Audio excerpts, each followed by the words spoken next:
Jornal da Rede Alesp.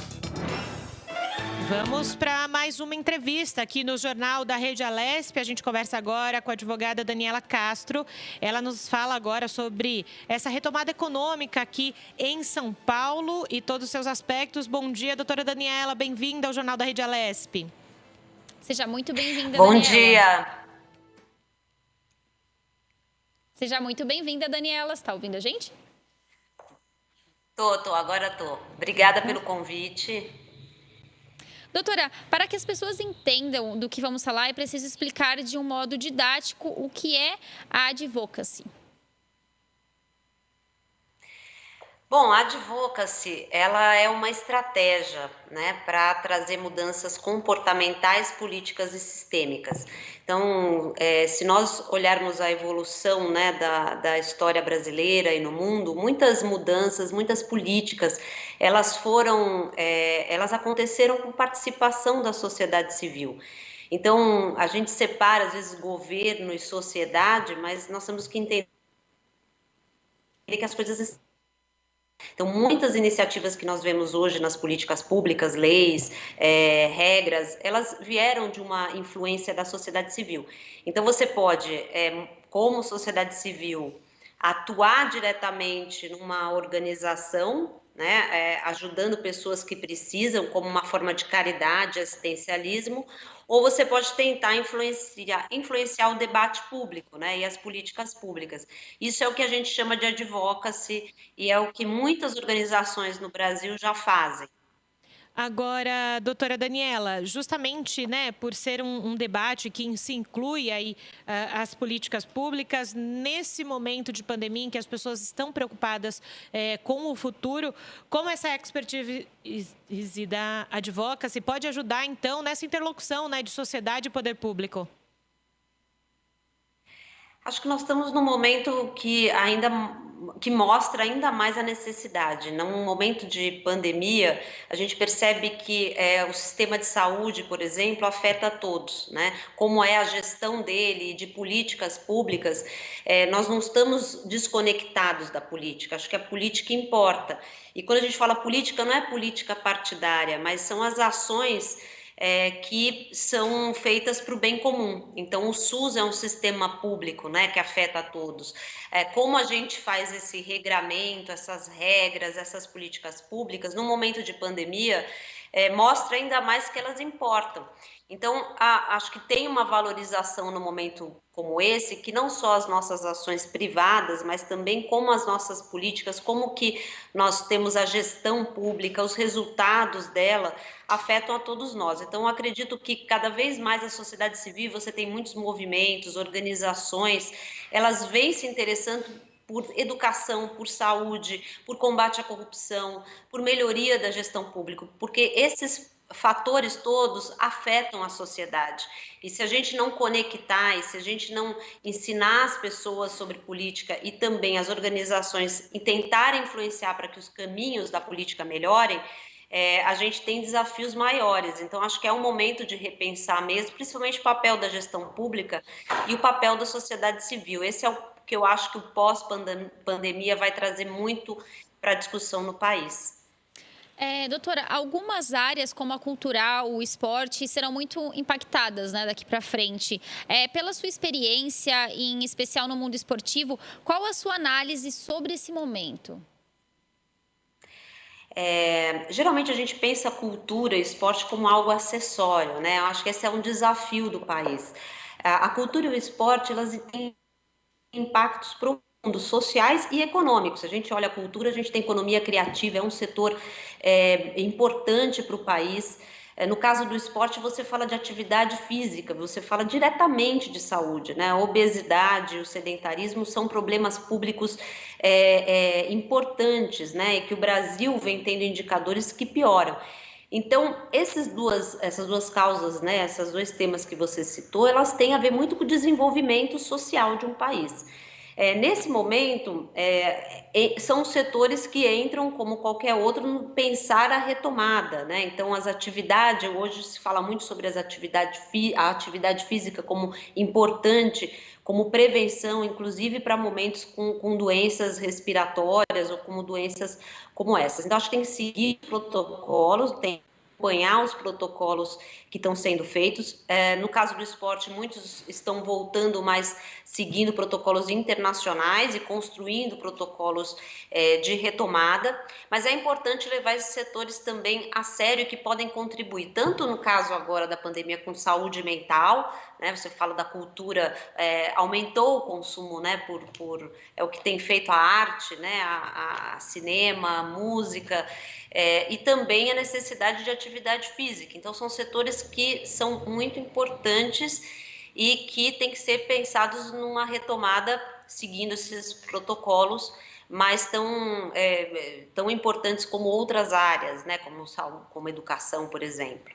Doutora, a senhora falou sobre essa questão, do quanto é importante essa questão de retomada cultural e esportiva, até pelas suas habilidades aí na área esportiva. A senhora foi por 10 anos aí, dirigiu a ONG Atletas pelo Brasil, e a gente vê uma grande movimentação dos atletas no Brasil com relação a um projeto de lei para ter um auxílio, que nesse momento eles estão parados, muitos perderam seus contratos com os clubes, mas, como a senhora disse, é um giro econômico. Os atletas, a função deles, né, o trabalho deles é ser atleta.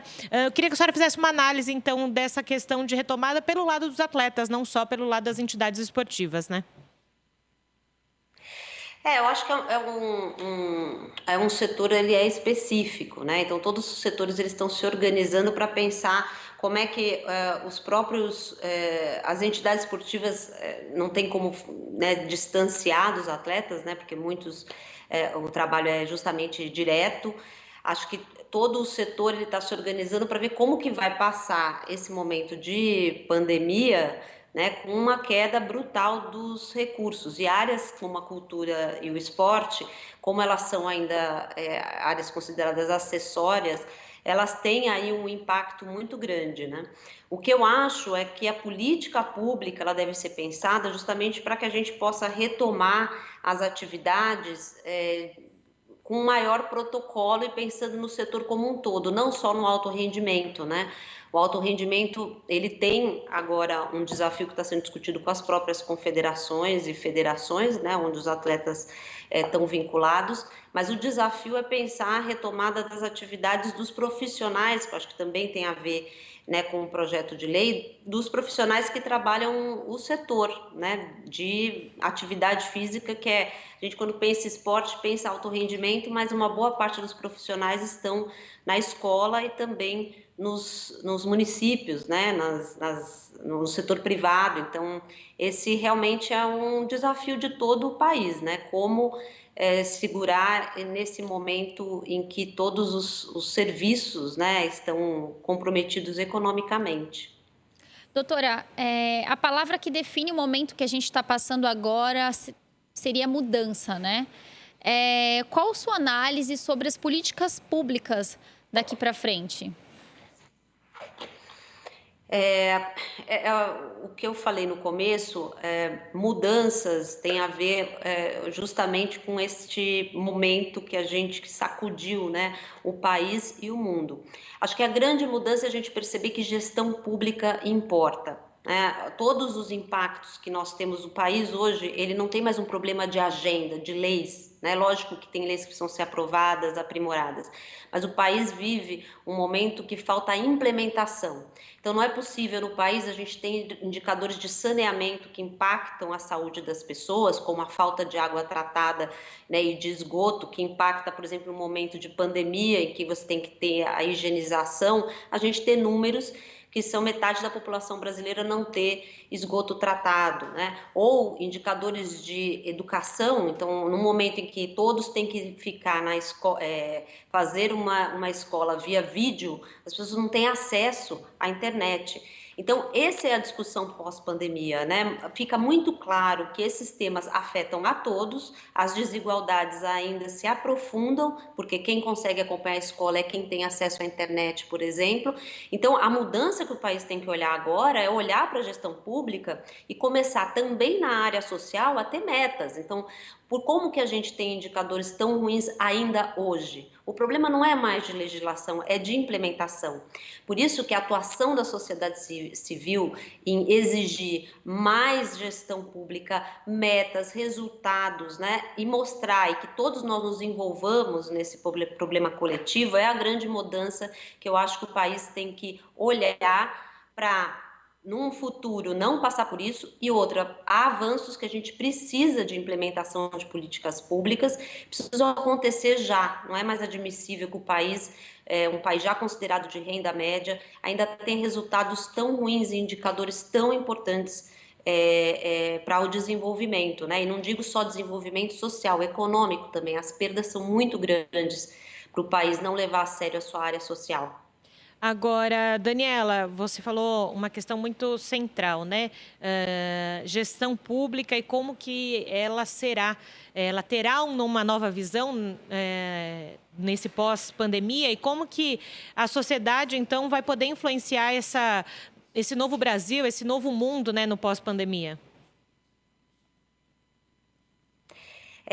Da mesma forma que o governo, né, ele tem a caneta na mão, a sociedade civil não tem, né, mas todos os países que se desenvolveram, que avançaram em termos de indicadores e de qualidade de vida, teve uma atuação da sociedade civil, né, forte.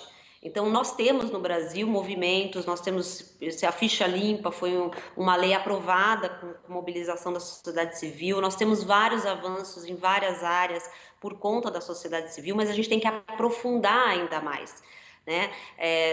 Os políticos, né, os governantes, eles têm que ter metas, resultados, um acompanhamento mais profundo da sociedade civil, do funcionamento dos serviços públicos, por exemplo, né, dos planos. Então, muita coisa que não acontece no resultado final é porque faltou planejamento, é porque faltou gestão, dados, né? A gente só consegue gerenciar o que a gente sabe medir. Então, no país, a sociedade civil brasileira está caminhando para uma atuação muito mais de acompanhar, de exigir mais profundamente que essas políticas que a gente tem tão claro no papel, tão claro na lei, elas saiam do papel e elas resultem, né, em resultados desde serviços públicos mais eficientes, né, tributos mais bem aplicados, até os resultados claros que quando o governo entrou, o governo saiu, a gente sabe o quanto melhorou a educação, o quanto que diminuiu a fila, né, na espera por um atendimento nos hospitais, a atividade física, né, o quanto que as pessoas estão aí praticando mais atividade. Então, acho que esse é o grande desafio de um país que quer realmente se desenvolver. Não dá para só falar em governo. Sem uma sociedade civil atuante, é muito mais difícil a gente chegar lá. Doutora Daniela, eu queria agradecer a sua participação. Acho que a gente entrou aí num assunto muito importante. Eu que agradeço. E até uma próxima oportunidade. Obrigada. Obrigada a vocês. Eu que agradeço o convite.